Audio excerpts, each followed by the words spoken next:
New developments overnight following a dark day in Charlotte as an armed suspect opened fire on law enforcement officers. 4 officers died. 4 others remain in the hospital this morning. On behalf of Chief Jennings, I regrettably announce the end of Joshua Iyer. We'll always be indebted to Officer Iyer for his bravery and his sacrifice for this profession. We're learning more about those officers who lost their lives: a Charlotte-Mecklenburg police officer, 2 Department of Corrections officers, and a deputy U.S. Marshal. And we know so many of you want to help. We'll walk you through the ways you can support our men and women in blue as they navigate this unspeakable tragedy. Eyewitness News at 5 a.m. starts right now. And thanks for joining us this morning. I'm Damani Lewis. And I'm Deneige Broom. It is 5 o'clock, and right now our entire city is in mourning. 4 officers were shot and killed in an ambush in East Charlotte. We have been monitoring this story since it started around 2 p.m. yesterday. And here's what we know right now. 8 law enforcement officers were shot during the standoff. 4 of them died, including a deputy U.S. Marshal, 2 North Carolina Department of Adult Correction officers, and a CMPD officer who died late last night. CMPD Chief Johnny Jennings says the police department will handle the investigation going forward. And we have live team coverage this morning to bring you all the angles of this heartbreaking and tragic story from our city.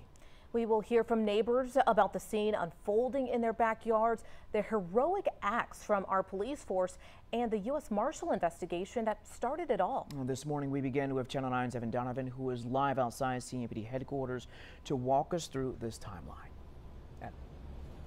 Hey, good morning, Damani and Deneige. That standoff started yesterday afternoon just before 2 o'clock in East Charlotte on Galway Drive. And I was live on the desk when we broke into your programming, walking you through what was happening to keep you informed and safe. Let's take a look at a map that gives you a better idea of where this happened. This is right off the plaza, just steps away from Julian Underwood Park is Galway Drive. That ambush started as a U.S. Marshals Task Force investigation. Late last night, CMPD Chief Johnny Jennings shared the tragic news that Officer Joshua Iyer of the Charlotte-Mecklenburg Police Department was killed after being shot during that standoff. He was in the line of duty assisting other officers. Iyer was a husband and a father to a young boy, just 3 years old, and a CMPD officer for the last 6 years. He was actually recognized earlier this month for his dedication to CMPD. We'll always be indebted to Officer Iyer for his bravery and his sacrifice for this profession. It was just last month I was in this very room congratulating Officer Iyer for becoming Officer of the Month in April. And he certainly dedicated his life and gave his life to serve our citizens. And you heard that right. He was Officer of the Month just last month, or earlier this month, I should say. We learned the names of the 2 North Carolina Department of Adult Correction officers who were also killed in this attack. Sam Peloche and Alden Elliott. They were both 14-year veterans with the department. A deputy U.S. Marshal was also killed. That officer's name has not been released yet.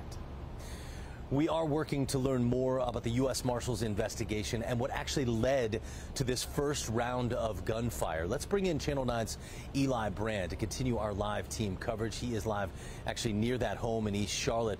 And Eli, residents who live near there say that they saw that ambush unfold right there in their backyards, actually.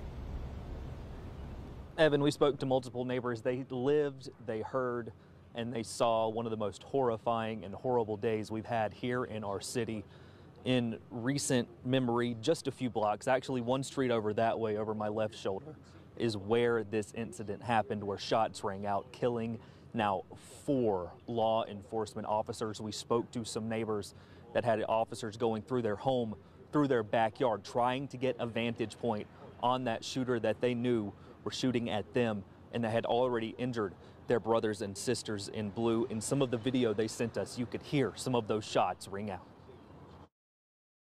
Tyler, get in here! Get in the bathroom, Tyler! just horrifying video and sounds there of a scene where some described hundreds of officers responding. In this cell phone video, you can see police going into the home and yard of the group that shared it with us.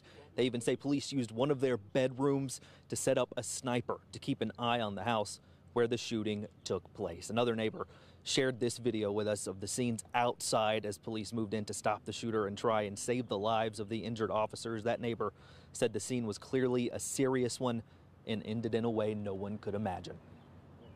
That's when I was like, it's something serious going on. They had imagined they just going to work, protecting us, and then something like this happened devastating.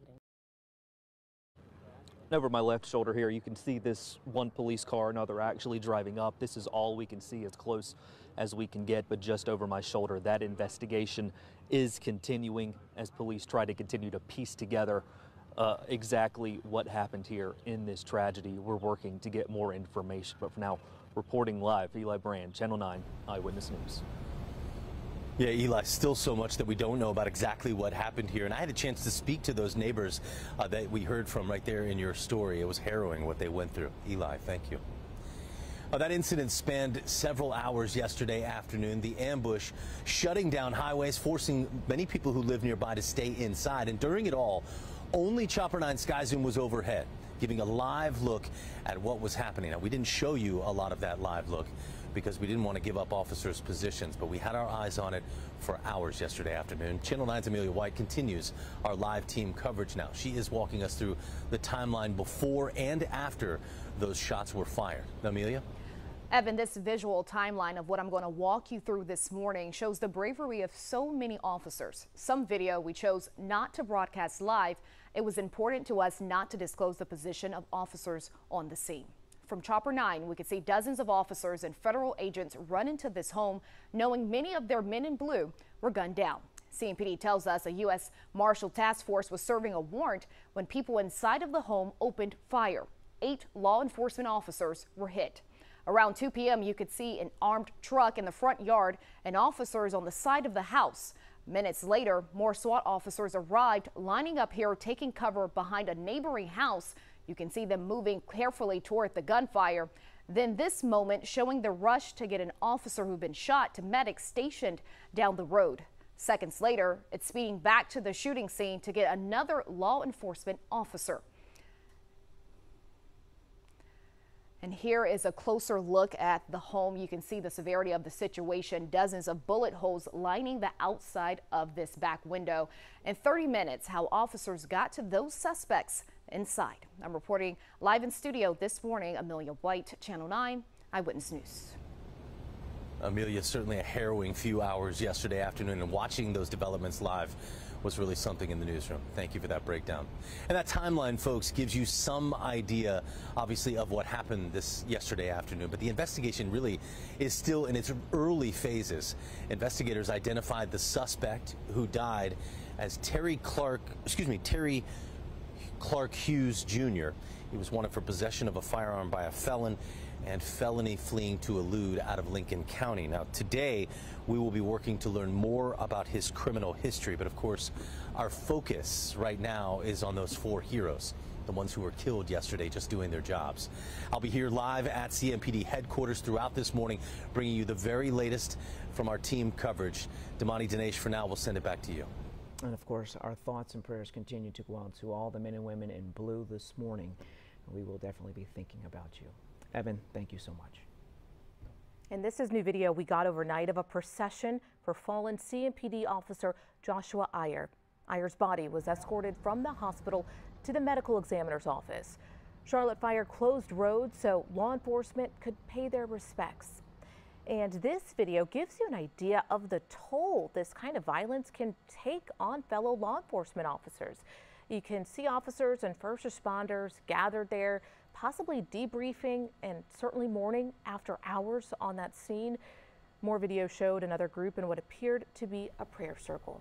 An organization known for its support from law enforcement is jumping in to help the families impacted in the deadly ambush. Back the Blue started a GoFundMe with hopes to assist the partners, mothers, and children who lost their loved one. And Channel 9 spoke with the North Carolina chairman who says money is not the only thing that could help in this moment. I don't care if it's $1 or $5, whatever they can afford. But right now, more than ever, each and every time anyone is out and about, if you see an officer, just walk up to them and say thank you. Because that right now, morale is at an all-time low, and this is just going to take it even lower. All right, this morning here on your screen is a look at that GoFundMe that you can see the organization has raised more than $13,000. Now, it has a goal of $250,000. And if you would like to donate, well, we have this link for you online at WSOC-TV.com. Stay with us right here on Channel 9 for continuing coverage as we learn more about those officers ambushed. WSOC-TV.com has our full coverage.